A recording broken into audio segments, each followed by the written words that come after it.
Honeymoon అని తీసుకెళ్లి భర్తను చంపేసిన భార్య. ఏ సమాజంలో ఉన్నాంరా మనం? ఏం అమ్మాయిలు ఈ విధంగా తయారైపోతున్నారు?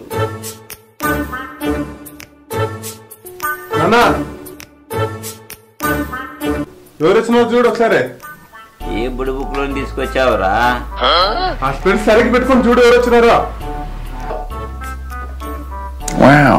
అల్లుడు గారు మీరా? బాగున్నారా? మా జ్యోతిలక్ష్మి బాగున్నావా? బాగున్నా నాన్నగారు, మీరెలా ఉన్నారు? ఎండకి అలసిపోయి వచ్చినారు, టిఫిన్ ఏమైనా చేస్తారేమో. అరే 11:30 అయింది, టిఫిన్ చేసే వచ్చింటారా? ఏ రాబాను 11:30 అయింది. బాగా 9:30, 8:30 లోపల తినేస్తాడు. సరే సరే, అయితే రెస్ట్ తీసుకోకండి.